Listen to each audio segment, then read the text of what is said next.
Hi, Jessie Allender here, registered dietitian and professional chef. Here's that Chinese style soup stock that I made with the chicken bones when I broke down the chicken. If you hit subscribe down below, you'll get notified of when I post these new videos.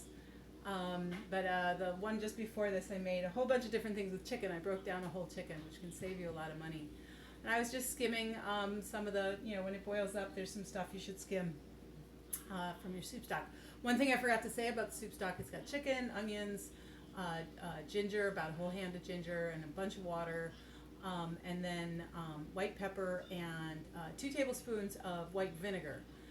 The vinegar gives it a pretty interesting flavor, but also helps to break down the cartilage and the proteins and leach the calcium out of the bones of the chicken. So I find that adding some kind of acid to my soup stock when I make it is real helpful in building the nutrition of the soup stock. So my roasted chicken is in the oven. It's just about ready to come out. My son is done with his walnuts that he was snacking on while he watches his show.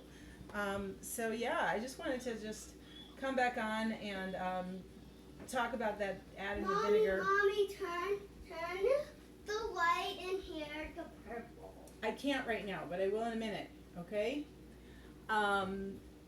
Actually, I can't in a minute, so he'll find that out because I had to take down the LCD light bulbs because it's a whole complicated story that I could get into. But I did want to just touch back on the point I was talking about going to a food pantry and when your family needs it, that how important it is to just say, okay, yeah, that's what we need to do right now. If you're struggling to buy groceries, or if you have to choose between buying food and paying rent or buying medicine, look for the resources in your community that are out there and that are available. I certainly am during these times, and I'm extremely grateful for all of the help that we've received.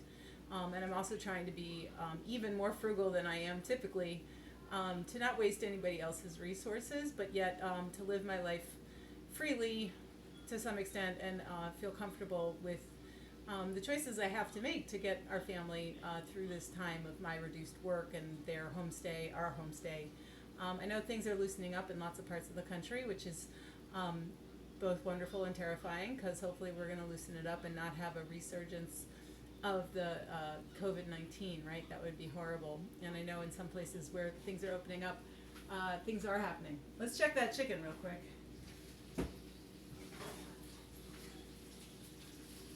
Yeah, it smells good, but the color's not right yet, so I'm going to keep that going. Oh yeah, it needs a little bit more time. My oven's up at 400, so it's going to work pretty quickly.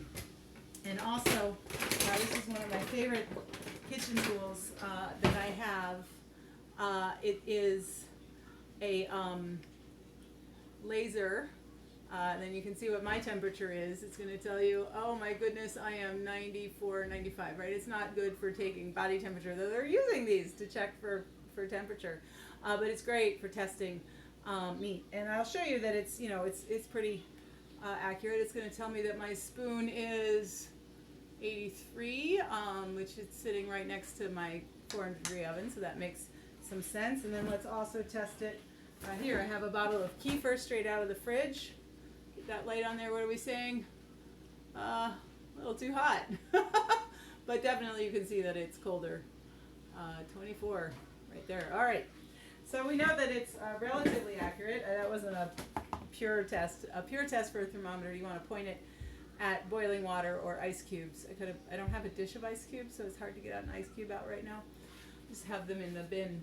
But yeah, I used to work at another job. I used to work at a local university on a supplemental nutrition assistance program education, so it's SNAP Ed. SNAP is the USDA acronym for food stamps, or your link card. Anyway, and I did a lot of education in food pantries and in different places, helping people out that may have had limited food choices, that were facing food insecurity. And it's, it's a really uncomfortable topic. Oh, there's my girl. You read 5 pages. Okay, I'll turn the movie on in just a minute. Thank you. We're working out some new deals about how much video we're watching. And thank God that one of the videos systems that we use is only $2 a month, so that we can afford it. What are you making? What am I making? I'm making Chinese chicken soup. We're gonna have That's Chinese. well, yeah, it's the Chinese flavor, and we're gonna do that with some ramen noodles and some meat. Yep, you can stir it. Just be careful because it's hot. And then in the oven, I have some Italian flavored roasted chicken, and then tomorrow I'm making a Chinese stir fry with She chicken. just cleaned the oven. How did we clean it? You remember? With. Did you help me? Yeah. Yeah, and we used baking soda, right? Okay, very good. Anyway, it looks like my people are getting up in my business, so I'm going to get going here. I'm going to cook that chicken in the oven until it's at least 165 degrees and has some nice color on it. And I'm going to boil this chicken soup for another half an hour. I'm going to have it when if I want ramen. And the random and voracious snacking is starting to begin because it is 3:45. And so they're getting hungry. Dinner tonight, I'm not sure yet. It might be mac and cheese, it might be roasted chicken, it might be leftover hamburgers. It's going to be whatever is the last thing that needs to get, or the first thing that needs to come out of the refrigerator or otherwise used. But I'm going to have this chicken stock ready to go. This many things. You were carrying so many pears. Oh my goodness. Okay, I gotta go. Thanks so much for paying attention. On your head, buddy. It's a wonderful life to balance, making our way through these crazy days. I hope you are well, and I hope you go and get what you need for your family.